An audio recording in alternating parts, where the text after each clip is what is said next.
Righty. Looks like we're up and running, so folks should be joining us in a moment. I just put a tweet out. I'll pop this up in my stories on Facebook and Instagram really quick, and then I'm just going to check to make sure all of our links are working. I think they are. So give me one moment here. Yeah, it looks we are live. Awesome. Hi, SKKX. Thanks for joining us. Really appreciate you tuning in. Got our first comment. That's great. Sam, and I'm going to go with Memes as our other name here. Thank you so much for joining me, both of you. It's really great having you on. Why don't y'all introduce yourselves, and we can kind of go from there. Cool. I can get started. Hi, y'all. I'm Sam Delgado. My pronouns are she, her. I was most recently working as a distributed organizer on the Texas Democratic Party. Before that, I was on Ed Markey's campaign doing the same kind of work. Other things I've done in the past, I interned on Elizabeth Warren's campaign, worked in her Boston office as an immigration intern. So really into digital, really into using digital strategy and organizing to turn out the vote, but also go beyond electoral organizing. And I'll talk about that more later. I don't want to get too deep into it. I'll let Memes introduce themselves. Hello, I am a meme amongst the meme conglomerate that is Organizer Memes. There's a lot of, it's a little complicated. Supposedly there's 3 organizers in a trench coat. We never truly know. It keeps changing. It'll keep changing in the future.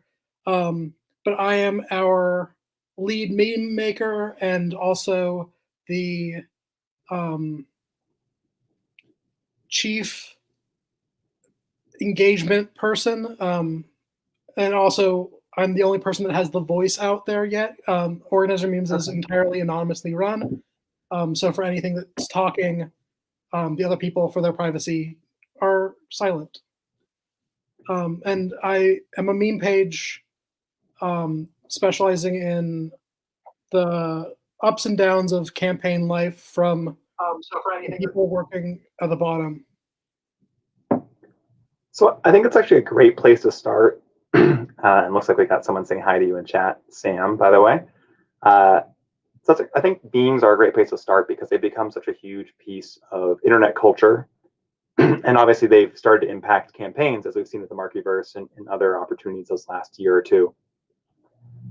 What kind of impact do you see memes having as we move forward in the next couple of years of digital strategy, and particularly digital strategy for campaigns? And Memes, I'd love to hear from you on this one first, if you don't mind. Yeah, for sure. I mean, I think there's one of the things about meme culture is that it's not easily predictable. I don't think anyone going into 2020 could have expected what we saw memes-wise, or at all, really. But like, the digital space is moving so quickly. But I think if we want to contain and maintain the movements that got Biden elected, we need to be thinking about who we're reaching out to and how. And I think the reason memes were so important this year was because of this, connection to people that we didn't have this year, unfortunately, was really amplified. And memes created a platform, I think, for connecting with people, sharing ideas, especially like, the great thing about a meme is that it's so easily consumable, and it's not, you don't have to be searching through 3,000 articles. You don't have to be a lawyer or a law doctorate. You can just be a person, and it really easily, you understand the joke. This thing fits into that. I think it just makes a lot of sense. And also, I think, if we're engaging young people, memes are an integral part of the way that we connect with people in our own age. And if we're going to invest further, memes by definition is one of the places that we have to invest. So Sam, I know you're about to hop in, but I just want to note something here that Meme said, which I thought was really on the nose, which was how shareable and easy to understand they are. I think it kind of goes back to that old adage of, a picture is worth 1,000 words. And I love that you pointed that out, because I think that really gets to the heart of it. And I'm sorry, Sam, I know you're about to say something.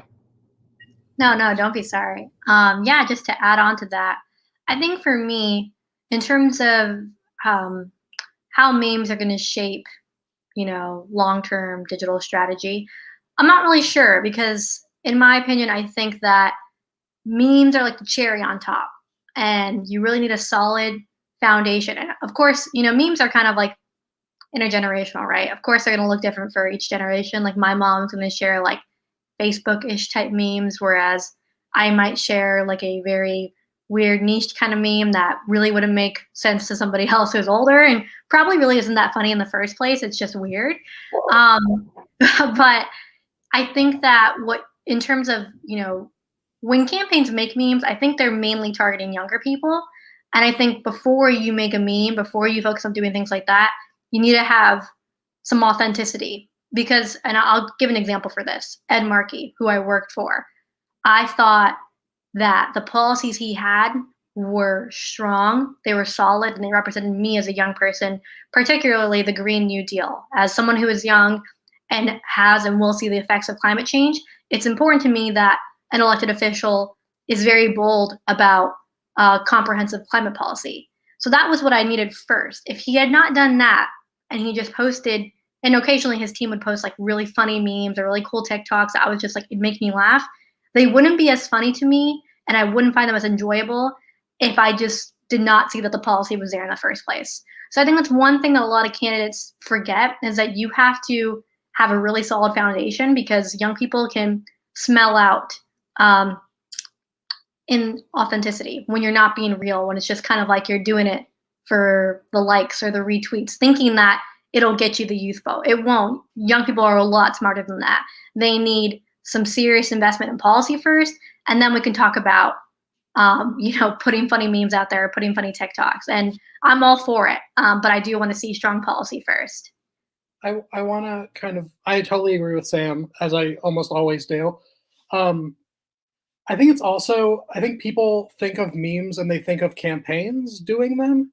I would say that they're more accurately a measure of excitement for a campaign. So, it's a great gauge of enthusiasm. If there are people that are on their own making memes about you, that is a great sign that there is already a grassroots movement that is building and is building online, right? That's like the thing with Markey. Markey didn't win. I mean, he didn't win because of memes regardless. He won by a landslide. But like the reason why Markey did well was because there were people that were really strongly feeling towards him. And then those people made memes. And then those people showed the people around them how much they cared, right? It wasn't that Markey just had the best memes and there was no, backstory to that. It was that, hundreds of grassroots volunteers that were not being paid, the reply guys were not like the actual reply guys as in Ed's reply guys, but all the reply accounts were almost completely volunteer led. And so like understanding that often memes are really authentic and usually come from like a moment in time. You can't really easily plan out a meme. I think like the Bernie Middens thing is a great example. It's like, yes, like we had all the backstory and then just that one thing happened that needed to ignite for 1,000 remakes of that meme. But because we already liked Bernie and we already knew this whole thing about Bernie and already knew his story, like that's why we invested. And that's one of the things everyone always asks me, like, what should I do to fix my digital media strategy? It's like, one of the reasons I like to compare it to like gaming YouTube. Like people don't watch gaming YouTube because they're usually the best player. They watch the gaming YouTube because they connect with a person and they connect with a personality and they like invest in that person. It's the same reason why like Bon Appetit was so incredibly successful until it wasn't. And the reason why it burned so quickly down was because people really cared about Sola, right? People really cared about like the people that they were backing. And that's where I think incorporating stan culture into that, like the authenticity has to be there. I agree with Sam. Yeah, I think you both make really strong points about the need to not only try to bring in that digital enthusiasm, but have the baseline and the groundwork behind that. And to Sam's point about the Markyverse and yours as well, memes, like that was clearly something where there was a huge underlying groundswell of organizing work, of policy work that had been done. And I think particularly to Sam's point about younger people and the fact that people will see through that inauthenticity, I think perhaps part of that's related to, and jump in if you disagree or agree, the fact that young people have grown up online. They've grown up dealing with digital sales and constantly being sold to by companies, by people, by influencers. So you can sense it, right? Like when you see someone that doesn't live up to that. So I guess my question would be, what do the two of you see as the crucial pieces of laying that groundwork to be successful in digital? Obviously memes are great, but what do you have to do first to build your authentic brand, to set yourself up for success? I can go. In terms of building an authentic brand, so setting yourself up for success, you have to really think about who you're trying to reach out to. And to me, I think a great thing about digital is that you don't need to be the account with the most followers. You don't need to go viral all the time. And I know that for these bigger candidates, for senatorial candidates or presidential candidates, that may be a goal, is to get the most likes and get the most retweets. And that makes sense because you're trying to appeal to a broad group of people, the masses. But I think it really depends on who you're trying to reach out to. Somebody who is running for office in San Antonio, Texas, which is where I grew up, their digital strategy is and should be different from somebody who is running for office in, say Boston. And it also depends, again, like the level that they're running for. Your digital strategy is going to be different depending on if you're a local candidate or if you're a gubernatorial candidate. It's always going to be different. To me, something that is what makes a successful digital campaign and brand to me is knowing that they are trying to maximize their reach as further as possible and making sure they get to the people who are often left behind. Like, in my opinion, I think some, digital strategies like only focusing on Twitter, which I think a lot of people have a shallow view of digital organizing. They think that you have to be on Twitter and you have to be tweeting. And don't get me wrong, Twitter is important because a lot of people get their information from social media platforms like Twitter. But I think you also need to be investing in, like, where are your audiences online? Are they on Facebook? Is that where they get their information? How do they communicate? Do they, communicate over certain texting apps? Like, for instance, apps like WhatsApp. Hispanic and Latino communities use WhatsApp at a higher rate compared to like the white community. So thinking about things like that, like where are the people that you're trying to reach online? Because they're not all on Twitter. In fact, a lot of them are not on Twitter. And I would say, and it depends on the age as well. So, to me, a good, strong digital strategy thinks about where are people online and how can we sort of engage the people online who are often left out.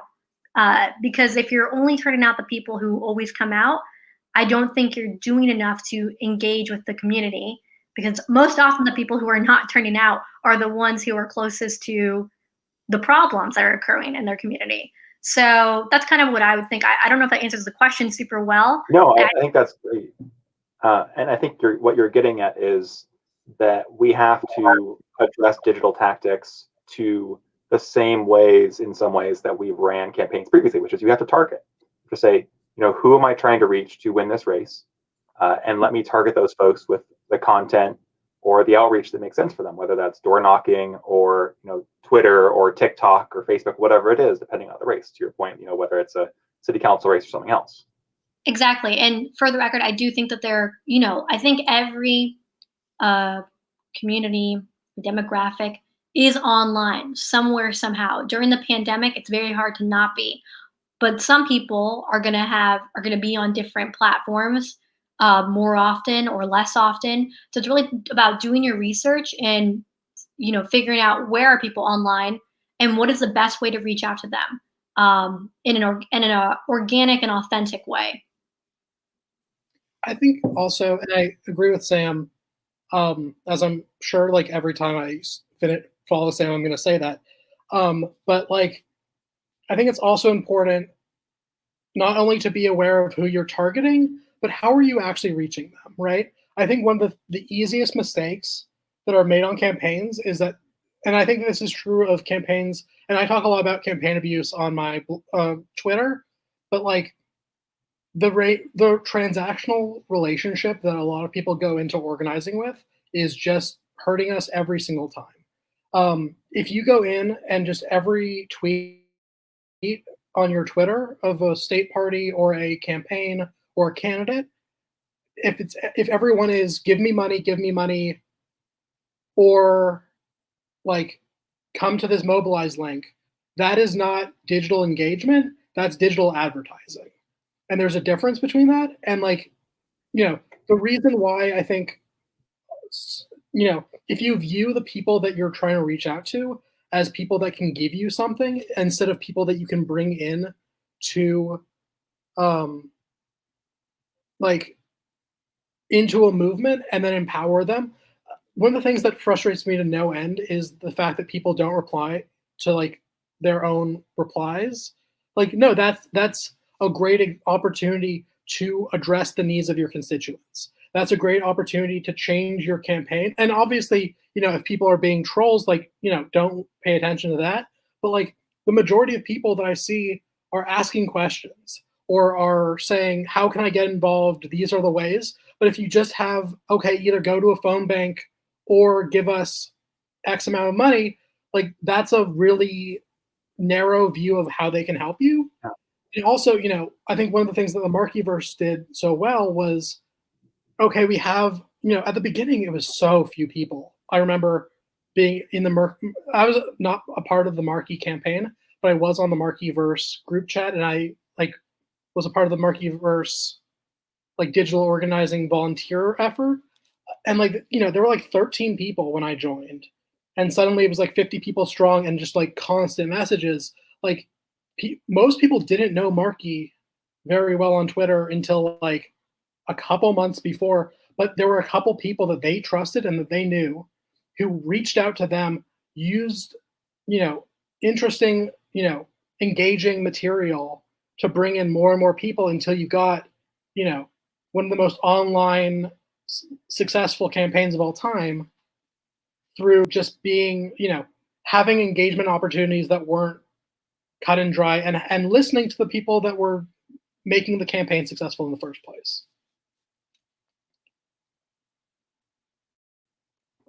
I think that's a great point about listening to your constituencies and listening to your communities. And that's something we obviously want to see candidates and campaign staff doing more, because, too often we parachute in particularly white organizers to districts across the country to do this work in Iowa, in Texas, in Florida, and they do it for 6 months or 9 months, and then they're gone. And those folks maybe don't have the grounding in what that community actually needs. I think you see it with the successful flip of Georgia this last year, and also with the Senate races there. It took sustained organizing from organizations there that have been doing that work for years, that are led by people who are leaders in their community. And that's community organizing that really makes an impact. And with digital communities, it's still similar. We have a couple of questions from chat, so I'm going to drop it over to that. First one's from Luke Holy. Thanks for your question, Luke. Luke asks, what down ballot candidates impressed you the most with their digital strategy during the 2020 cycle? And then how can we learn from them? Memes, do you want to start us off maybe? Yeah, sure. There were a lot of campaigns that did interesting things. There are just so many, it's hard to pinpoint. I think obviously Markey was a big one, and then Ossoff after that. But in smaller campaigns, I saw a lot of, I think TikTok was a great example of where some campaigns really came alive. especially on like much more small, state house races, where, the candidates were managing their own TikToks. Luis Snodgrass in South Dakota is a great example of someone who just did an incredible job on a very small race. But, I think really ended up getting a lot of support through their online organizing. I'm forgetting on some names, a bunch of Ohio state house races that I can't think of this moment. Sam, can you think of some people? Yeah. Honestly, when I'm thinking about it, I agree too that I think John Ossop's campaign was really well. But when it comes to smaller candidates, and not to say that it didn't happen, because I'm sure it did. And for full disclosure, I was working the Texas Democratic Party for the last 2 months of the election. So my only thing I was paying attention to really was things happening in Texas, and particularly getting Joe Biden elected. So that kind of took away my time. And I was actually, when I think about it now, I was really hoping to focus on helping out other candidates too. But that didn't really happen at my time at the Texas Democratic Party. I wanted to help like other congressional candidates. But in terms of campaigns that did really well at digital strategy, I agree that I think John Ossoff did well. I also just felt like, in terms of candidates who I felt like really expressed themselves very authentically online in a way that I felt like I could relate to, Julie Oliver was one of them. Everything she said online, I liked it. I wanted to retweet it. I wanted to always amplify her. Same goes for a lot of progressive candidates, like Candace Valenzuela, and others. So I think digital strategy for 2020, I feel like it was really focused on Joe Biden's election. Like, it was really just like, that was where I saw most of the commentary on. And this could be just because I was so focused on his election because I was trying to help him win. Same goes for Ed. That was the person who I was trying to help win before that.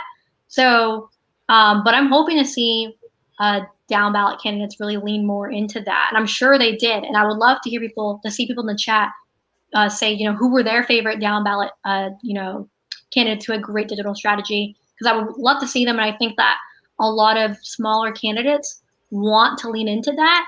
It's just harder when you have less resources and you have less connections and things like that. So I think it's also, being seen nationally does not mean that you did well digital organizing. You can, if a bunch of people in liberal cities across America see you, but your constituents don't, and you're not on their local Facebook group, like, doesn't really matter. Also, one person that I think did well digitally just joined the chat, or just I was going to say the same thing. Hi, Jesse. Hi, guys. Sorry to be late, but I was shaping young minds. I think that's important. But like Memes, do you want to finish your thought, and then Jesse can introduce herself? Like, the fact that I care so much about a campaign across the country from me, like I did with Jesse's, like, it's because of that digital presence that, like, there's no chance we'd be friends, like, if it weren't for the fact that, like, Jesse is really authentic online, and I was like, oh, I want to be friends with this person, and now we are. Yep. Actually, Organizing Memes is coming to speak to my class in a few weeks. That's so cool. Yeah. I want to be in that class. Anonymously. We're maintaining his anonymity. Jesse, do you want to introduce yourself for folks who don't know you? You already asked that, and I totally forgot. No, it's okay. We're all talking. So. Jesse Mermel. I ran for Congress in MAO4 last cycle. Came up a tiny hair short, but really, really proud of the work that our team did. And I want to be clear about the incredible work of our digital team, our comms team, and our incredible fellows in building our digital presence and being super game, particularly in a crazy year where digital became even more important than we ever could have imagined, to take chances and throw stuff up against the wall to see what stuck. Sometimes it didn't, and sometimes it did. And I think it's really important for those of us who are committed to organizing and digital organizing in particular to not be afraid of that. And so I've been involved in progressive politics in Massachusetts for a long time, and it is incredibly exciting to me to see the ways in which grassroots organizing, community building, and the intersection of that with the digital space are happening in a way that feels more and more authentic every single day. So that's honestly a great point to hop into, because we have Ponies for Life in the chat, great name, asks us, how do campaigns facilitate opportunities for organic engagement, like the Marky First chat that Memes was talking about, or like the stuff that happened around your campaign, or even to give volunteers more agency on creating digital. So I'm curious if any of you have thoughts on how campaigns can facilitate that kind of organic engagement. Yeah, for sure. One thing before I answer that, I want to shout out Doreen talking about the DSA candidates in New York City. Yes, both Saran and Tiffany, great candidates, and I follow a couple of people in like New York politics and stuff like that, and so I always see their tweets, and I completely agree. Great social media, great digital organizing campaigns. And in terms of how do campaigns facilitate opportunities for organic engagement, I think it first starts with kind of like the tone the campaign sets. And in terms of Ed Markey's campaign, which one thing I do want to, with a disclaimer, I obviously am a big fan of Ed. I got to work for him and he's great. But I think that his digital strategy and his digital model is not the end all be all. And I'm so excited to see what people bring in the future. And I don't ever want people to feel like that their own digital strategies are going to be overshadowed by things in the past, because it certainly won't. And I'm very excited to see what people do in the future. And I'm really glad that I got to work on Ed's campaign and be a part of something that will serve as a good model for the future, but also something that could be worked on in the future too. But in terms of how to facilitate opportunities, I think it starts with the tone. I think that, I know the digital director for Ed's campaign, and he is a wonderful, wonderful person. His name is Paul Bologna. And on, their digital team, the way they sort of shaped Ed's voice is someone who is both very policy heavy and has these strong, policy beliefs like Medicare for all and the Green New Deal, but also is kind of like, what's the word? The word is fun, but it's just a better word than that. But like someone who you feel like you can make jokes to and you can talk to in a certain way, and that person's gonna laugh. And that's how Ed really is. I met him in real life, and he's just the goofiest goofball. That's the word. Kind of goofy, a goofy kind of person. And I think that because they kind of set the tone for that, somebody who is both like kind of fun and likes to be playful with these things, and he is a very playful person, but also like policy heavy, was a really good combination together. And so because they made like their own memes and because they had these wonderful accounts like Ed's Reply Guys, I want to give them a huge shout out. There's several generations of Reply Guys, but each generation was incredibly helpful to creating an organic digital presence for Ed's campaign. But things like that, having that sort of like openness and wanting to be playful and wanting to be fun, I think leads into allowing for volunteers to create fun digital stuff. And even on Ed's Slack, I think we had a channel called Memes. And so people will post their memes there, like during debates, or like, there's this one guy who made like Halo memes about Ed, and they always made me laugh, even though like I don't play Halo, and the only references I know about it are from my brothers. That stuff like was fun. Like I liked seeing that. So I think it's just providing the space for it and providing the room for it, but also not making them feel like don't force it out of them. You don't have to ask people to make memes for you. Kind of like what organizing memes said. It's about having that kind of strong ability and relationship with politicians. Hey Sam, we're starting to lose internet quality there. I don't know if it's your internet connection. Just a heads up. So, oh, okay. Sorry. Am I good now? Now suddenly. Yeah, it's actually better. Yeah. Okay, cool, perfect. But anyways, it's just about having that candidate or campaign making space and room for people to have fun, because a campaign should at least in a little bit be fun. That's why people come to campaigns, because they want a family, a space to feel like they belong, a space to feel like they can do better and hope for better. Jesse, I'd love for you to, sorry. Oh, sorry. I couldn't agree more. And I actually brought an example of something one of our supporters came up with that was this weird hybrid of super analog and super digital. In the very early days of the pandemic, back when we were so innocent and thought it was going to be, 2 to 3 weeks of pulling everything down before we got back to normal. I know. As we sit here almost, 12 months later, and of course, there were a ton of parents of young kids who were trying to figure out how the heck do we occupy our children.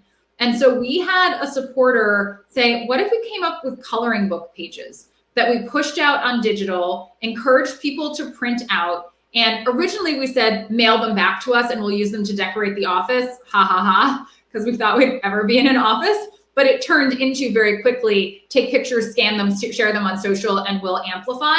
And so you're gonna mock me, but we did stuff like this. That's so cool. One of our, kid supporters did. There was another one that had me, my little dog, holding a Jesse Mermel for Congress sign.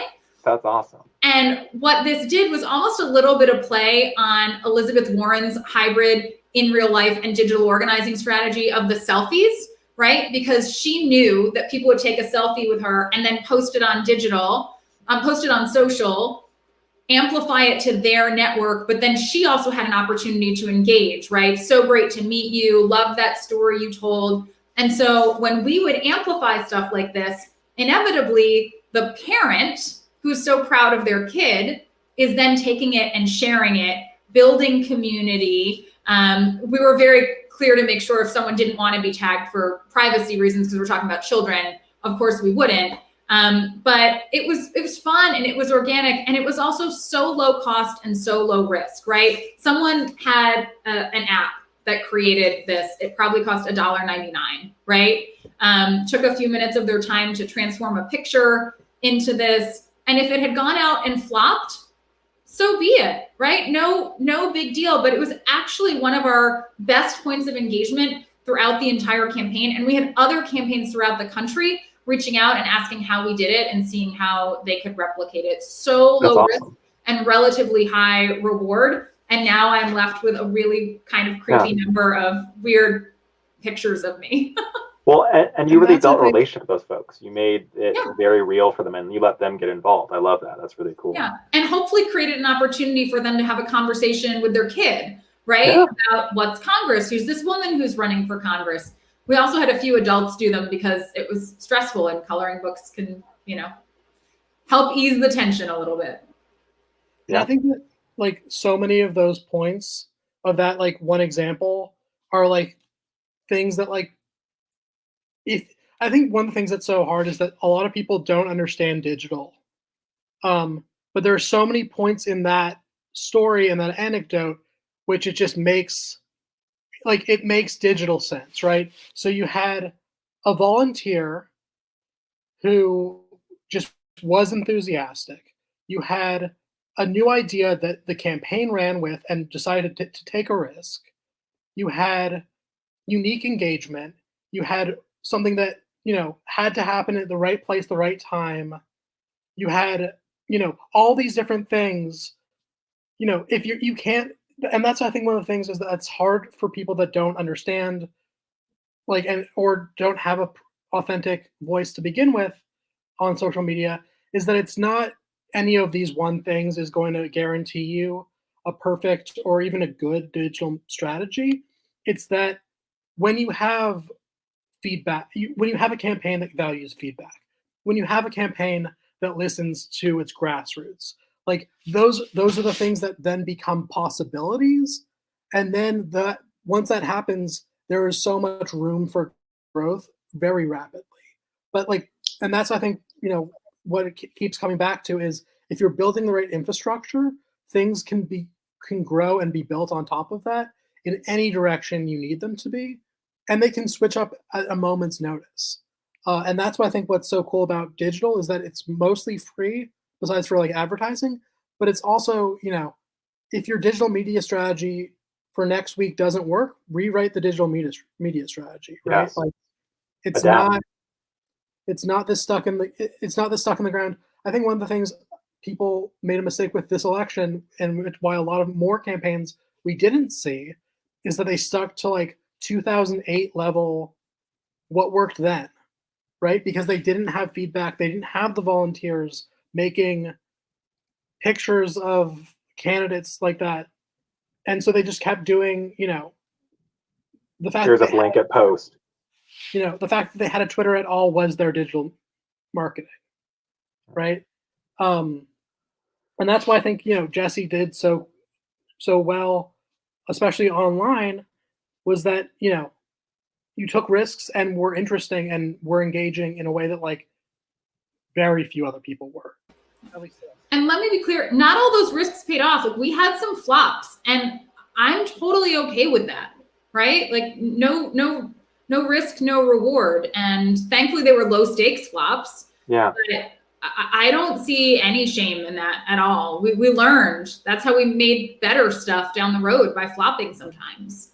And Jesse, I think to your point, digital, and I think memes, you mentioned this as well, digital is basically, it's free reach, right? I mean, if you talk to any brand strategist for whether it's influencers or for a business or politics, they tell you, look, you have to take advantage of social media because, whether your audience is on LinkedIn or TikTok or Facebook or Twitter may affect the content you're putting out, but you are being given a free platform to potentially reach people. And so even if you invest some time and you don't get a ton of response from it, you're really only investing time unless you're putting out a massive ad campaign, and most of us aren't doing massive digital ad campaigns. And that's not really, I think, what we're going to dig into today, but we can talk about digital ads if we want to.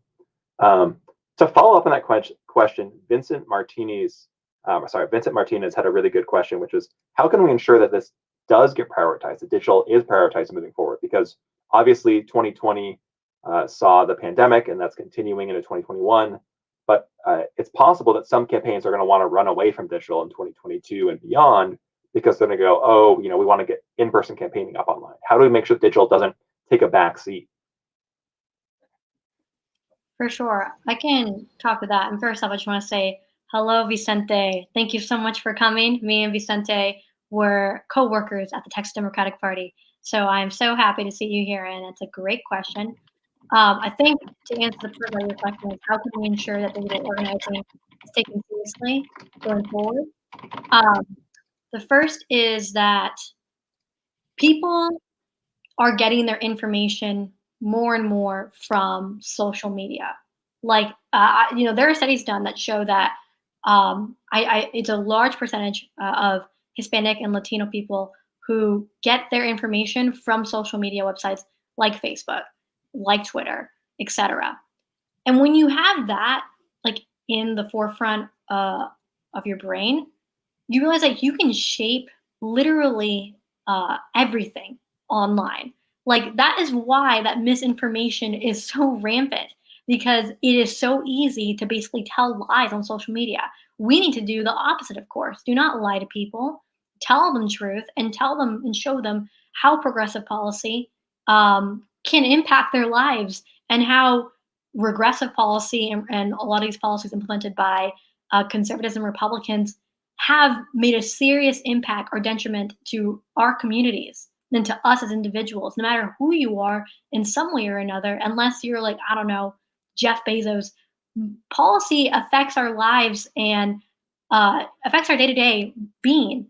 And it's a lot of the reason why some people we know, or some of us, are disadvantaged and pushed back and are facing issues like crippling student debt, or an unlivable climate, or unable to access quality healthcare. But the key is to beating everybody else there in the first place, to getting on the digital platform first, and to making your case known first. And again, like to go back to Ed, and I feel like I'm going to talk about Ed Markey until I'm 80, and I'm so sorry if it's annoying, but he was just the first campaign I really got to work on and take some more, have some more authority on, I guess. But he was able, and his digital team was able to shape his policy and make him known for one big thing, which is the Green New Deal, and that will always stick with him forever. And some people are like, oh, they made Ed seem like someone he's not. He's not really a progressive champion. You can have your opinions on that or whatever, but I will say that digital did help shape Ed's image, and it made him who he is now, partially, or who he's seen as now, which is a progressive champion. And I believe that is true. But I think that digital had a lot to play with that. So I think that, if you're going up to a campaign manager and trying to show them why digital organizing is so important, remind them that this is where people are getting their news from, their information, their image of who you are and what your platform is. So it's incredibly important that you get to there fast and you implement a plan, like head on. Go ahead and do it. Put out your policies there so that people can see who you are, especially right now during the pandemic. So yeah, sorry, that was a bit of a rant. I have to second everything Sam said, particularly about getting really important policy information out to people in a way that is clear and factual, right? But two things. One, I would never hire a campaign manager I have to convince about the importance of digital. First and foremost, like you're not getting that job if you don't understand from day one that it's essential from a values standpoint, even if it had nothing to do with winning the campaign. The importance of digital has to be rooted in your values as a candidate in a campaign that you're running, about meeting people where they are and reaching every single person and not taking them for granted, seeing the importance of their voices and making sure that they are going to be at the center of your campaign and that you're going to engage in a two-way conversation, right? One of the things I love about digital is it's not me putting stuff out at you all the time. It's us having a conversation, right? That's how I met memes. We just started going back and forth on Twitter. It's wonderful. I'm sure everyone on here has met some awesome people on social. The other thing that I'd say, if some campaign manager did need to be convinced, 2022 and future cycles are an opportunity to take all the incredible digital organizing that happened in 2020 and do it without the handcuffs of COVID on, right? I think about something that we did on our campaign. I met a few times digitally with a local Brownie Girl Scout troop. And we started talking about, women in leadership positions and all of this stuff. And somehow it turned into a conversation about how they all really love musicals and they miss having sing-alongs in person. And so I said, all right, guys, you guys name the song, tell me what it is, I will practice, and I'll meet you at your next Zoom meeting, and we're gonna have a virtual sing-along. And we did, and it was atrocious. I mean, if you've tried to sing Happy Birthday on a Zoom birthday party, it's just, you're not in the same key, you're not in sync, but it was so fun. And these girls are giggling and their moms are on and we're all having a great time. And we got video of it from behind my computer so you could hear the girls singing, but you couldn't see their voices. And God help everyone, you could see me singing along. What if you did that in person? How much better would that be as content, right? So we can take all the stuff that we learned, good and bad, from digital organizing this cycle, and we can apply that content creation, that engagement to in real life situations that we know, not every time, but a lot of times are gonna just provide for better content, more meaningful interaction, more opportunities to connect with people in authentic ways. So for anyone who thinks that we need to move totally away from digital, once we are, hopefully back in a, forget campaign cycle, but just a world where we can safely interact in person again, they're out of their minds. The opportunity isn't to move away from digital, it's to apply everything we've learned in this new, safer way that I hope leads to digital organizing on steroids. So we can enhance it. I love that framework, and I think you're totally right. I also just want to say, I love that you did a sing-along, because my girlfriend worked for a candidate who was a big karaoke fan. So we did a Zoom karaoke fundraiser, and it was a blast. But you know what? It's hard to do over Zoom. I would have loved to do that in person. That would have been an amazing fundraiser in person. Yeah, it was. And we could have had great videos. For the record, we did ABBA's Mamma Mia. Oh, nice. I like it. Sorry, Memes, go ahead. One thing, and back to down ballot who did well digitally, the Wisconsin Democrats, I think, state party-wise, had the best digital program. Their stuff with both countering disinformation, with one of the marquee alums, Caleb Brock, whose union fan account on Twitter who has a bunch of really great slides on making better digital strategy, which like should be, I think, like required reading for digital strategists going forward. Do you have a link we could drop in chat for that? Sorry. Yeah. No rush to it. You don't have to do it right now if you want to do it a little later. I'm just gonna finish. Great. But in terms of whether or not people will take digital seriously, I've seen campaigns that do and don't take digital seriously. And one of the things that we're gonna start seeing, I think, as more and more campaigns happen, and also like we are approaching a primary season again instead of a general.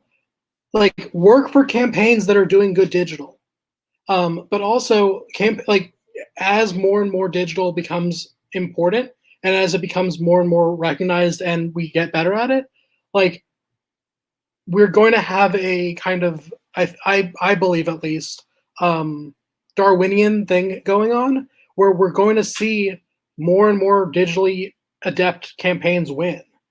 And so you're going to start actually having an incentive to lose. And if someone isn't willing to listen to that and isn't willing to look at where the future is headed and say, oh yeah, we need to double down on our digital strategy, they're probably not going to do as well. Also, it's just a bad signifier of like other values that they're going to have on the campaign. But also, I think like there are opportunities. Sorry, I lost my train of thought. But like it's really not that complicated.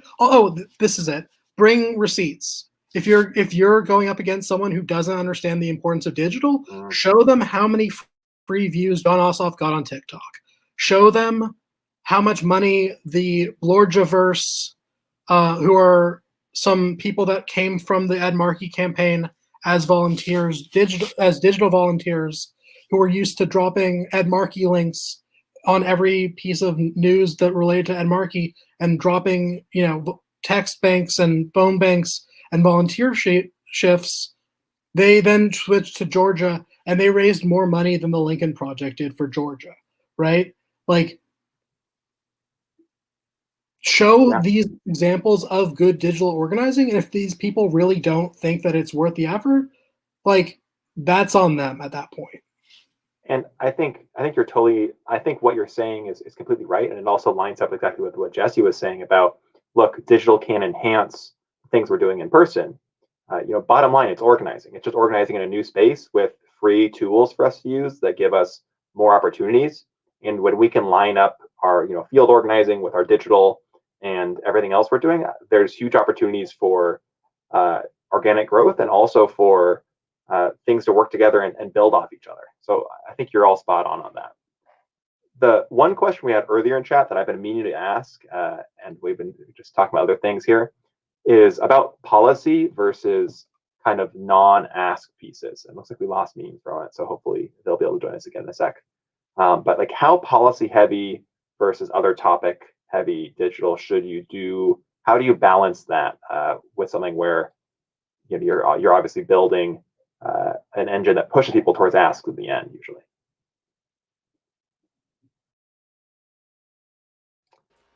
It's not a virtual event if I don't start talking while I'm on mute. I did the same thing earlier. Yeah, it just doesn't officially count if I don't do that. For me, this may be more about like me wanting my voice on social to be authentic, but I'm a pretty big nerd, right? And so to me, it's important to be out there and talking about policy a lot. But I think there are ways to do that that are fun and connect. Now, some of it is going to almost inevitably be a little bit dry, right? If today's the day I'm releasing my education plan, then there are inevitably going to be a few tweets of like, I just released my education plan, validated by so-and-so. Here's a link to the plan. I hope you'll read it and let me know how we can build on it, right? There's some basic stuff that might not be the sexiest post we ever do, but is important. To Sam's point earlier, there's a role here for communicating policy and fact and really, really important information. That doesn't mean that later in the day, or as sort of a callback later in the week, we can't build some sort of virtual event in today's environment, hopefully an in real life event down the road that creates some fun interaction and some lighter interaction that allows us to shine a light on our new education policy, but does it in a way that might engage folks outside of that education policy bubble. But like I said, I'm a pretty big nerd, so I want to make sure that it's really, really clear that this campaign is about policy, but the point of policy is to make change and to help people. The other piece I'll add to that is that I do think there's a gender component here, and I would argue the same thing for non-white candidates, for LGBTQ plus candidates, for non-cisgendered candidates. We have to work harder to prove that we have the gravitas to be in these roles, right? If you are a cisgendered straight white dude, it is going to be assumed that you have the gravitas and the experience and the policy chops to be in these roles. And you might be able, without criticism, to be out there on digital in a more fun way. If I'm out there on digital all the time, with these things, or like we got endorsed by Ben & Jerry's, and so obviously we did a lot of fun stuff on digital around that. I kept joking I'd never been more qualified for an endorsement in my entire life than I was to have the endorsement of Ben & Jerry. Like literally been training my whole life for that. If I'm just doing that stuff, then even with all the privilege I show up with as a straight cis white woman, I'm still gonna get knocked for not being serious enough. So the balance I think we have to recognize is different for different candidates because of the role that privilege plays in this conversation. And I think to kind of take that out to 10,000 feet, like you're completely right. And it's not just about considering the privilege level of the candidate and the campaign, though that's essential, but it's also considering what's the brand that you're cultivating as a campaign. And this is something you see in business all the time, where it says, okay, like who are you targeting? What do you need to brand yourself with to reach them? How can you be authentic and do that and stay true to yourself? But then obviously with candidates, you have that whole other consideration, as you pointed out, Jesse, of privilege. Like I'm a straight white dude. It's a lot easier for me to go out here and do that than a lot of folks. So that's a really great point. I'm super glad you brought that up. Yeah, to add on to what Jesse said, I think that kind of what I mentioned earlier is that policy is not really, or what we understand as policy is not very easily accessible to people. I think back when I first got to college and I realized that people could get involved in campaigns and politics, I felt so stupid because I was like, this is so obvious. How could I have not known this? I'm the dumb one here. But in reality, as I took some more years to get involved, I realized that it's very intentional why certain people are not invited into campaigns. And to go on to what Tori said, or Victoria Cross, who also is one of my fellow coworkers, digital can be a great policy dissemination tool. Digital is your chance to make the difficult easy, to make it easy for people to understand how these policies affect you or your community on a day-to-day basis. So again, like I may think like, oh, how silly of me, but really most people don't realize that.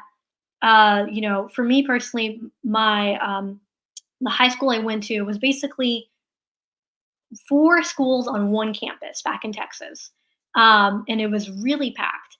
And it confused me. I'm like, why does my school have, the facilities are falling down, textbooks are all broken, bunch of students stuffed into one classroom, and we're all it's a majority Latino school. Yet the other schools in these richer, whiter neighborhoods, they have brand new facilities. They have never-ending hallways that could hold hundreds and hundreds of thousands of people. It felt like, I saw that these were issues, but I never realized what was causing those issues. So to go back to my point, people don't understand that how policy affects them. And digital is your chance to make policy easily understood. And I really love when campaigns do that because I learn something new. someone else learns something new, it gets me hyped up like, oh, this is something I didn't realize that affected me, or this is why that was happening. Now I want to do something about it. And one group I will shout out for this is Students for Michelle Wu. They have a Twitter account. I think it's Students for Wu. And for people who don't know, she is a mayoral candidate in Boston, and she is also a city councilor at large. And she has a Students for Wu group. They have I think a weekly policy reading group together, and they read her policies. And to me, the amount of joy that brings my tiny heart is huge. That young people are getting together to understand her policy and to talk about it. And that gives other young people who may not understand how that policy works or want to learn more about it a chance to, one, make friends, and two, learn. So I wanted to give them a shout out because I've always admired that. And I know that I follow a couple people who kind of facilitate those meetings. But yes, policy, in terms of how you balance it, I think that there should be definitely a heavy policy balance because you want people to understand your platform and how it can affect you. But I think also there's tons of room to have fun.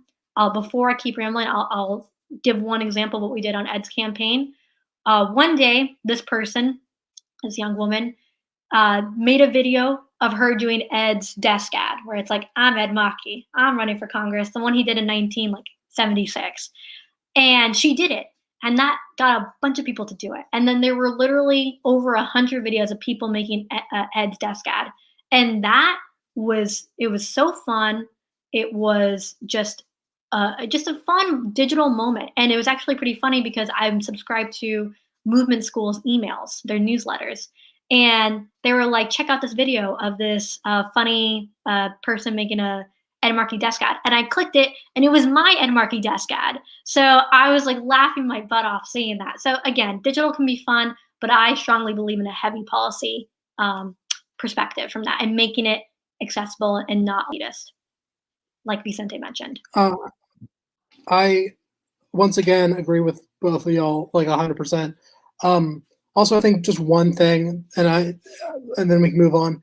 I think with policy, it's about also understanding how to make it from a me to a we, right? No one cares what bill you just signed. No one cares Inclusion. What you just did. They care about how it impacts them, right? Yeah. If you say, so glad to have worked with X, Y, and Z to get this bill passed, that can get some traction potentially. But if it's our water needs fixing, it's unconscionable that this child is drinking, water that's not safe. This is what we're doing about it. That's policy in a way that actually brings in, and also then how do you get involved, right? It doesn't matter if you tell everyone all the policy in the world that you want.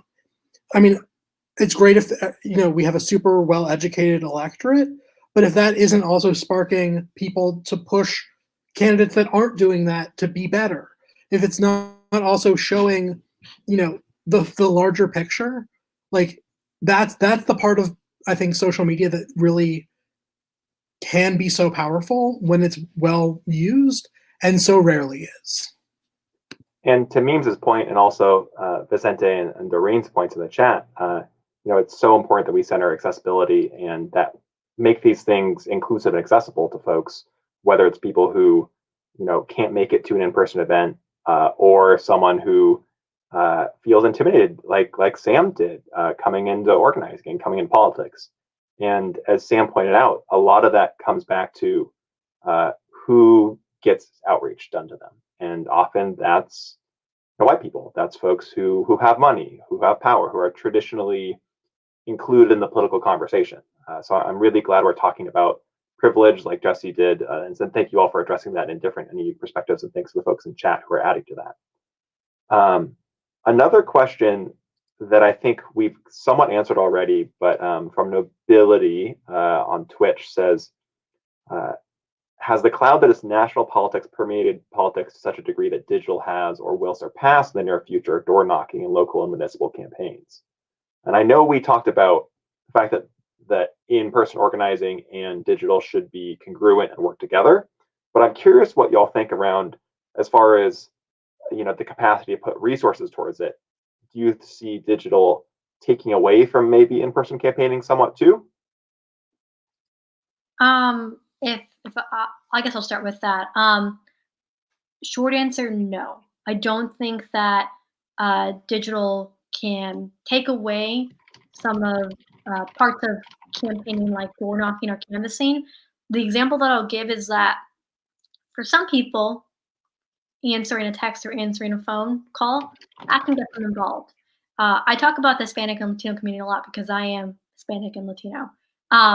And for our community, phone banks and texting, first off, most of the time the data is so screwed that you're not even going to reach somebody, the person that you're trying to reach out in the first place.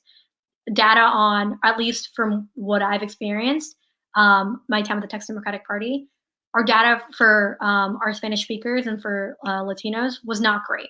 So couldn't even reach them, even when we tried to. Second, that is where I think relational organizing and these sort of relational tactics are what you're really going to want to hone in on. There's nothing that's going to beat a face-to-face conversation. That's just true. Although, of course, text banking and phone banking offers a type of accessibility that door knocking does not. So this is not to say that when the pandemic is over and we can go back to in-person things, to throw that out of the window. Because one, you shouldn't, because they're effective. It's effective to text people. It's effective to call people.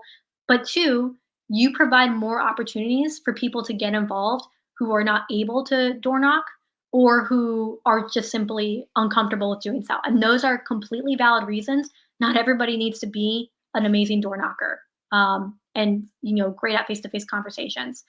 But I do think that there are certain, there are advantages to face-to-face conversations. And I do believe that there are certain communities like the Hispanic or Latino community that's going to respond better to relational organizing. That involves a lot of face-to-face talking. And especially when you don't have like the correct data on them to even give them phone calls in the first place, what is there to do? So I think that it doesn't take away the effectiveness of canvassing or door knocking. However, we should still do a lot of digital organizing because it allows a new way to reach out to people for different reasons, or whether that's accessibility or whether it's just like a certain message that may come across better, whether it's texting or on the phone. I just want to drill down on a point that Sam made here. Oh, sorry, Memes, you want to go? No, you go. All right.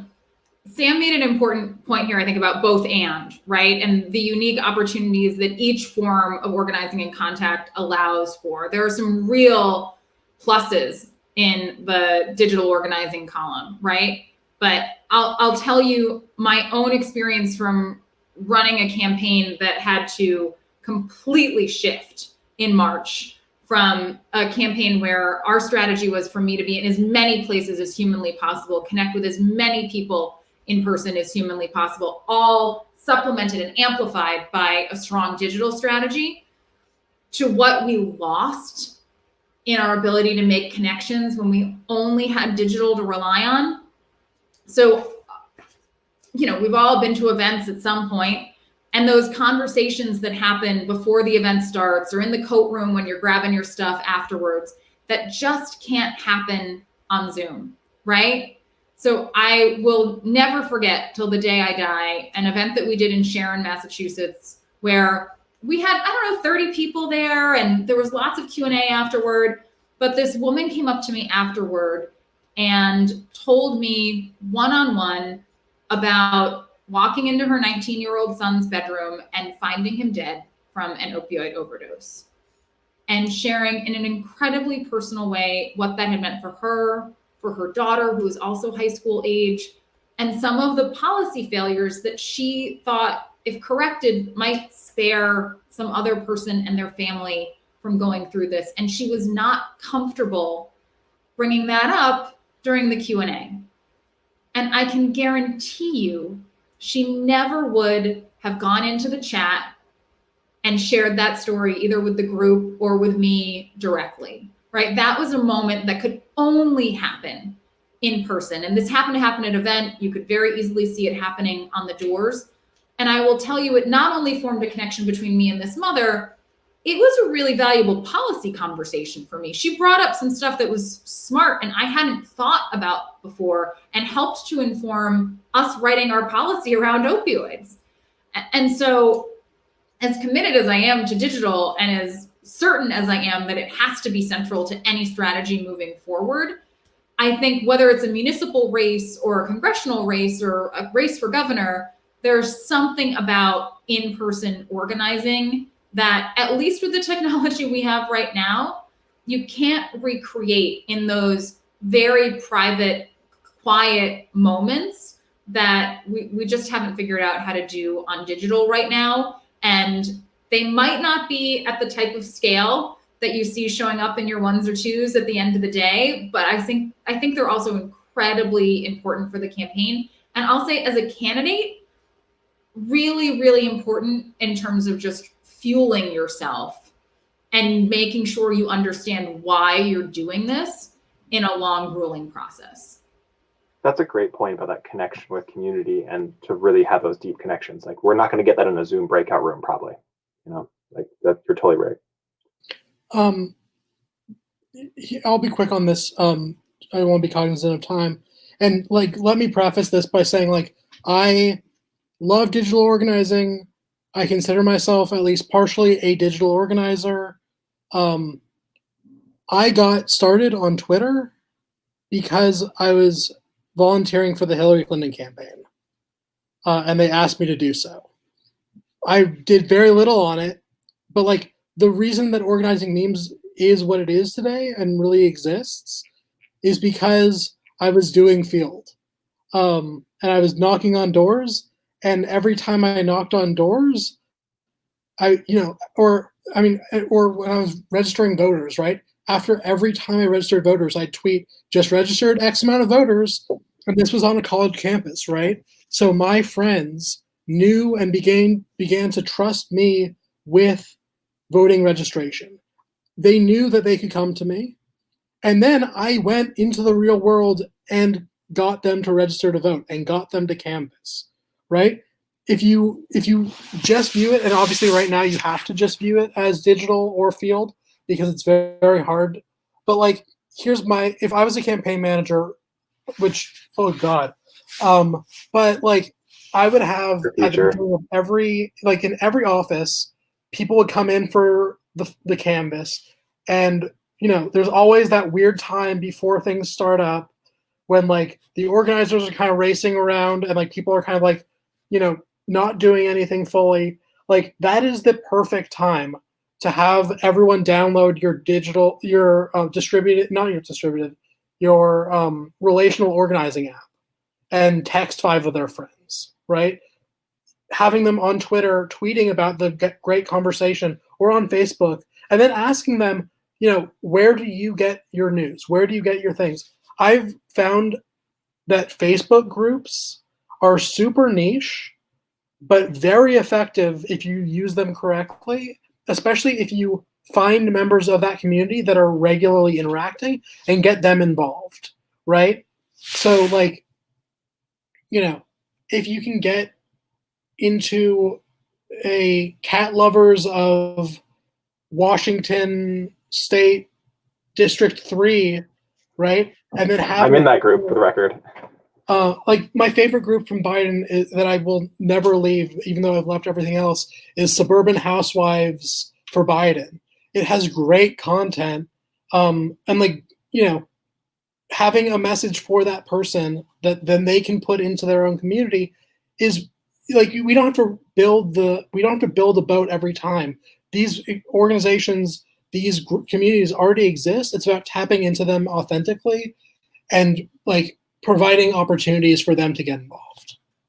And if you do that right, to your point, they'll help you in so many ways to be more effective with that group that you're trying to reach. And Doreen in chat's saying she's done the same thing, using niche Facebook groups to raise awareness about different issues. I think that's totally on point. Like, I'm dorky thing. Like, I'm the administrator for a Twilight Imperium board game Facebook group with 300 people in it. And if you needed to reach some group about board games, like, great, like, that's the group to go to. So it just depends the situation and the what you're trying to do to reach folks. Because to your point, memes, I think there's huge opportunities there to have authentic conversations that really bring you back to what you want to do in the long run. So that's great. I do want to be cognizant of time. Sorry, go ahead, Memes. Just like looking at like what like Swifties or like K-pop stands did for Marky, like they tapped into the communities they already knew and already knew how to talk to. And then like who would have thought that like K-pop stands would be or like theater nerds would be like turning the tide of a senatorial race, right? But like they kind of did. And I really want to get back to Marky for a minute, because we had a question from Spotlight earlier around that I didn't have a chance to get back to. But before I do that, let me just gauge from y'all. I know I said we'd go to about 7:15 or so, but I'm happy to stay on if folks want to and keep answering questions and keep talking for a while. But let me know when you have to drop. Don't hesitate. Totally understand. So let me know. So Spotlight 19 had asked a couple. God, I'm so sorry, Spotlight. This is like 30 minutes ago in chat. How did the Marky campaign make inroads in rural areas, specifically Western Massachusetts, that has less digital infrastructure reliance? And so that's something that maybe some of these folks who, I know, Sam, you were involved in the Markyverse and Memes, so you were as well. And obviously Jesse knows Massachusetts. I don't know who wants to drop on this one. Yeah, I'll just go quickly and say that, like I mentioned, I did distributed work, which was, and for those who don't know what distributed organizing is, which is like a relatively new term, although many campaigns have done it before, just the term itself has never, I guess, gotten very popular. But basically what I did was focusing on working with sort of out-of-state volunteers and creating programs that could manage or handle large amounts of volunteers, and distributing the power from the organizer, aka myself, to the people, giving them the tools and resources necessary to organize themselves. So I didn't have as much field experience, right?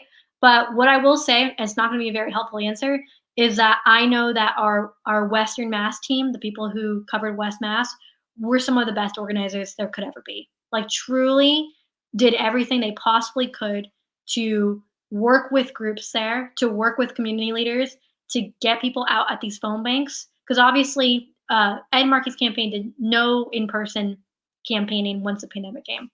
No door knocking, no sign holding, at least that was like sponsored by the campaign. None of that. It was all virtual phone banks or text banking. So I know that the organizers who covered West Mass gave it everything they possibly could to get people to show up. And honestly, if I'm being completely real, I don't remember the results, but I feel like I remember knowing that Ed did very well in West Mass. Maybe I'm completely wrong, or at least certain parts of it. And just knowing that I felt very proud of everybody who organized in Western Massachusetts. So people, if you want to I don't know, put your email or something, and I can try to get you connected with some Western Mass organizers for Ed Markey's campaign, I would love to, because I think they were some of the most hardest working, great people that you'll know. So I'd be happy to get them connected. Maybe you guys could talk more offline about what that looked like and what their struggles and what their achievements were. Because I would love for that to happen for y'all. Yeah, so folks, drop your email in chat or other contact, and we'll try to help get you connected there. I think that'd be a fantastic conversation. Thanks, Sam. And I do want to shout out, I've been playing at the bottom of the ticker for most of this, but if you haven't already followed Sam or Memes or Jesse on Twitter, they're all fantastic follows, very interesting. You can learn a lot, and they're just great people. Highly recommend it. So make sure you're paying attention and drop them a follow if you haven't already. Memes or Jesse, do you have anything else to add on that one? Honestly, I was in my MAO4 bubble, which doesn't include Western Mass, so I don't know that I'm the best person to weigh in. I mean, clearly their whole organizing campaign was fantastic, but I will confess to having blinders on for Boston down south to Rhode Island for that campaign. Jesse, since I know you have to go in a couple minutes, unless Memes had anything else they wanted to hop in on there, I was going to ask you, what's next for you? And I'm really curious if you think you're going to run for office again in the future. Oh, goodness. Well, what's next for me right now is teaching. I'm teaching at Boston College and Tufts, and working on some projects around equitable recovery to COVID that I'm hoping will manifest. And I am sure that wasn't my last race. What and when is a little bit TBD, but I've been doing this work as the old on this event. I've been doing this work for over 20 years, and that doesn't change because one election didn't go my way, right? Whatever the future holds, it's absolutely going to be rooted in, fighting for equity and opportunity and women's health and all the stuff that I've been focused on my whole career. And yeah, it's a little bit of a tread water moment for me right now, which is someone who loves a plan is deeply, deeply frustrating, I can assure you. I don't think that'll be the last time you see my name on a ballot or, digital tiles promoting some campaign I'm a part of. But I'm not quite sure what the next step is just yet. Well, do please keep us posted. I think I speak for everyone here, we'd be excited to see whatever it is you do next. And I, for one, would love to have you back on a live stream sometime just to talk about whatever your next project is or your next race. So that's awesome. For sure. You know where to find me. I want to give a quick shout out to Jesse, because I remember when the pandemic had started, I was like, how the heck do campaigns are even going to do this? And I went to a virtual campaign office opening that Jesse had. I was like, I got invited on a Facebook event. That's really cool. And I was like, a virtual campaign office opening, like, that's funny, that's cool, I'll check it out.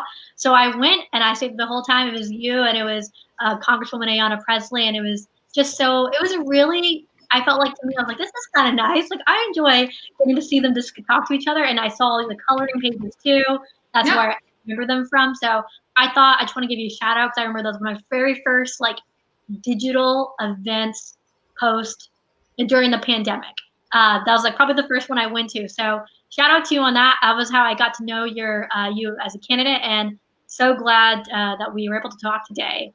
Well, that makes me so happy. And total shout out to Katie Prisco-Buxbaum, who was my campaign manager, and Nicole Serrano, who was our deputy. That event happened the second weekend of March and was meant to be our big in-person organizing kickoff. We were opening our office, which, we rented an office through September that was a 2-story old union hall, and we had grand visions of, phone banks in the basement and all this stuff. And of course that never materialized. But we had until 48 hours before that event happened, it was an in-person event where all of our supporters were going to come, Ayanna was going to rally them, and then we were going to have an action, right? Why would you convene all those people and not have an action? And then it became so clear that just wasn't going to be safe. And so Ayanna was still willing to come to the office. We decided we'd switch it over to Facebook Live. And what we did was have Katie and Nicole from my team meet you at the door to the office, and MTV Crib style, walk you with the camera through and give you a tour of the whole office, ending in a room where Ayanna and I were. We had a conversation between the two of us. Now I look back horrifying, thinking that we were all in this space without masks and putting the event on, but It was March, we didn't know. And then took questions from folks. And I don't know, Sam, if you remember, but this was the first of many virtual events that we did where my wonderful parents living in Florida decided to monopolize almost all of the questions and just take over the whole event. We had to have a few heart-to-hearts with my dad about, you are not our target audience. It was so endearing. I remember this. I was going to mention it. I was cracking up at your parents' questions and their stories they were telling. So to me personally, I found it. I was like, I am enjoying the vibe that's here right now. Everybody can relate to embarrassing parents. So I felt that. I can assure you, my parents embarrassing me is probably the most authentic thing I could ever communicate about myself. It was great. It was great. So, well, I'm sorry I have to jump. Thank you guys for having me. It's great to see everyone. And thanks for joining us, Jesse. Bye, Jesse. Right. See you guys. Bye. Have a good one. Bye. So, Sam, I know you only have a few minutes left too. Before we, dig into anything else that folks maybe have coming in chat, I know a couple general questions we can talk about too. I'm super curious what you're up to right now and what's kind of next for you on the docket. Yeah, right now I am like working on a couple things. I'm basically what I'm trying to do is um, sort of like figure out what I've learned from campaigns and how to apply them on a broader scale. One thing that frustrates me about campaigns is that they're all temporary, of course. No matter who wins or loses, campaigns end. But the structure that they leave behind also ends. And that's something that's always been very frustrating to me because it is, heartbreaking to a lot of volunteers. Maybe not heartbreaking, but it's hard to have this structure and to have this routine of going to phone banks and doing things like that and feeling like, wow, I'm really doing something. And then it ends. And I don't want things like that to end. I think, but that's kind of a con of electoral organizing. Obviously, you know, the things that make a campaign run are the staffers and its volunteers. But when you have no more staffers because the campaign has ended, it's so difficult to keep that going on. So, I'm trying to find ways to take my organizing skills and make them into something that's more, or invest them into something that's much more long lasting, something that could, you know, last longer than a season or a cycle. Because personally, I think um, it's sort of useless if we organize for only cycles and then it's done after that. You know what I mean? And some people are always going to be in campaign world. I Totally probably agree. will always be in the campaign world or adjacent to it for the rest of my life. But I want to do something where I know that the work I does is not over because someone win or loses or Yeah. someone wins or loses. I want it to be longer lasting than that. I want to work with people and longer lasting like that. So one thing I'm trying to do is I'm currently in DC. So I was born and raised in Texas, went to school in Boston. Now I live in DC. And one of the things I'm trying to do is getting more involved in my mutual aid group and working there. And I think I would hope to see that more people who are very into electoral organizing also find ways to implement community organizing into their world as well. Because really, you're nothing without the community that puts your candidate in office in the first place. So I'm looking more to do that and hopefully using my digital skills to help out with the mutual aid group I'm getting involved with right now. I love that you're doing that. And honestly, that's a great pivot to something I was going to ask memes, which is you talked about long-standing organizing and creating sustainable structures that work outside of single elections, which is super important. Uh, that's something that I think the memes group has really started to do as far as A, confronting campaign abuse, and B, trying kind of providing the space for digital organizers and folks who are involved in campaigns to have these conversations. Memes, can you maybe talk a bit about the work that y'all have done to put together the collective and the process around building that brand and how you're leveraging it to create sustainable structures? Yeah, and I kind of want to like piggyback a little bit off of Sam and then kind of move a little bit more towards that. Great. Like I completely, as always, agree with you, Sam. Like the reason I became an organizer largely was after volunteering on Hillary's campaign, seeing all these resources leave, and all of a sudden, like, well, who's going to register voters for the city council races? And, there are all these races that are going to keep happening. And then just suddenly, like, we had 40 people working per city, and now there's, 30 people working for the state party. Like, and like that is where I realized, like, oh, I need to get involved because no one else is going to do it. And like that, I think, like, I agree, Sam. Like that is so like we shouldn't be leaving it like up to just like random people to like make sure that things keep happening because like that's how people fall through the cracks, especially with things like voter registration. Like we need people to be up to date all the. We need people to be voting all the time. Young people are constantly turning 18. Like you can't just the 6 months before the election show up in town and expect to get everyone. Um, but then kind of as like this organizing memes page has kind of become taken a path of its own that I truly didn't expect it to. And because we're anonymous, we really started getting an overwhelming amount of people coming to us talking about the terrible, terrible things that they'd experienced on campaigns.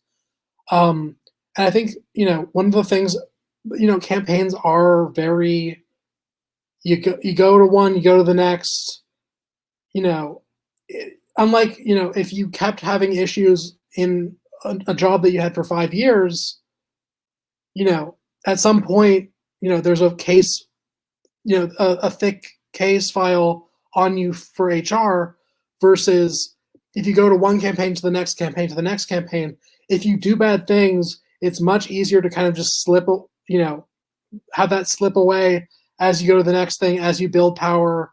And so we really just saw and I really felt overwhelmed a lot getting just 10 messages in a day about people being mistreated. And that became a place where we kind of unfortunately became where what we became as organizer memes, which very much is not what we wanted to be doing and not what we expected to be doing. But because we had a platform where that's the other thing, is that there's very little connecting. If you're on Sam was kind of talking about this, and Jesse was too, you focus on your thing, right? Because you're working 12 hours a day on whatever campaign, or 10 hours a day. You can't necessarily be talking to the people in Florida and Washington and North Carolina and Ohio and Texas, and it keeps going.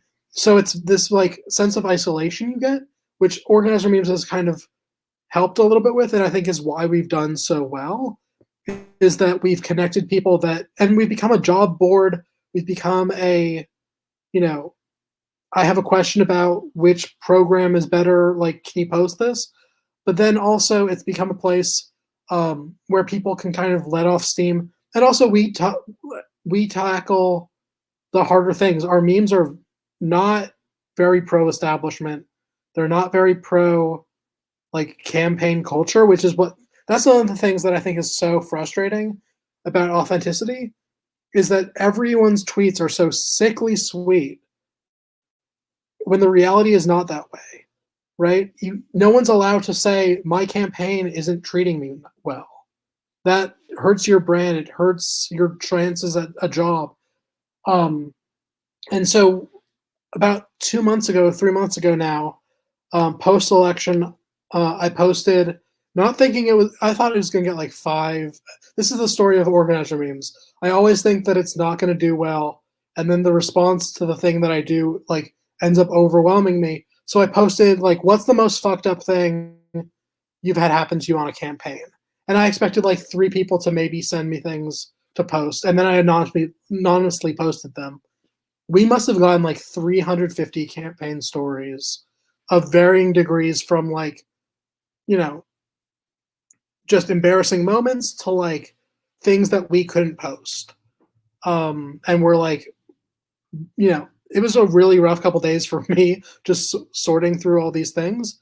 But then from it came this campaign and Stop Campaign Abuse group, which has kind of taken a little bit of a back burner as people have been looking for jobs, and just things have gone in the way.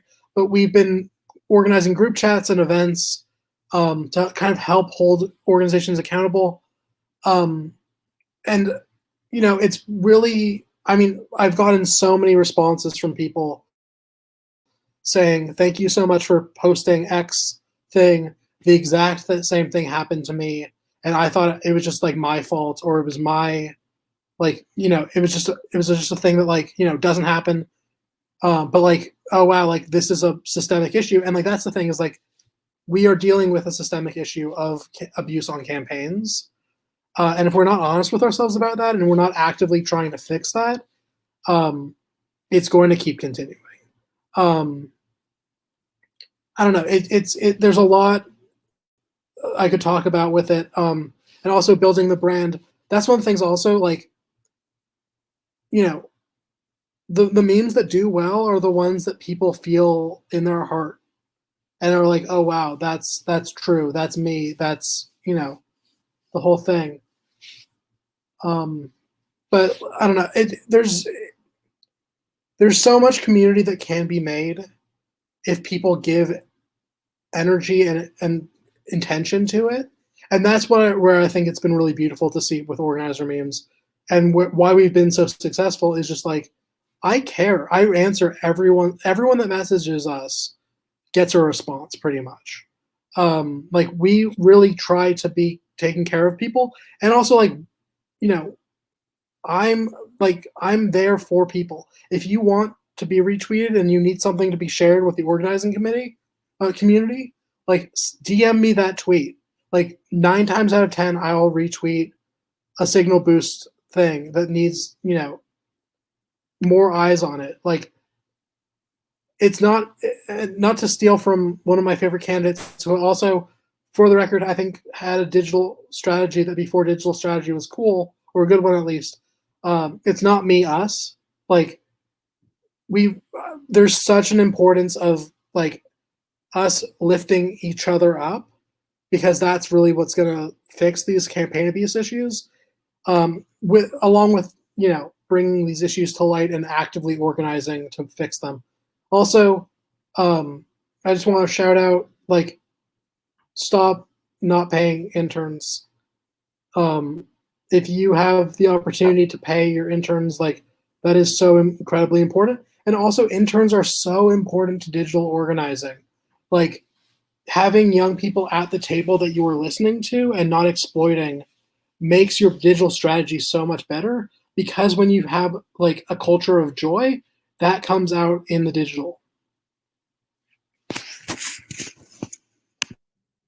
Thank you for that. I think that's a really good note to kind of close out on here. I think it's a really wonderful point that you're making around trying to make things more sustainable, both of you, to ensure people stay engaged and can continue to do this important work, but also ensure that folks aren't being taken advantage of.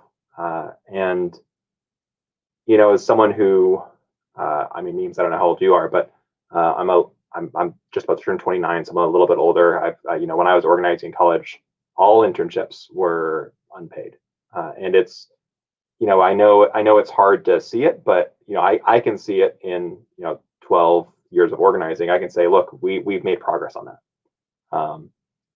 Campaigns are paying their interns now, and at the time that wasn't. You just weren't paid if you were interning on a campaign.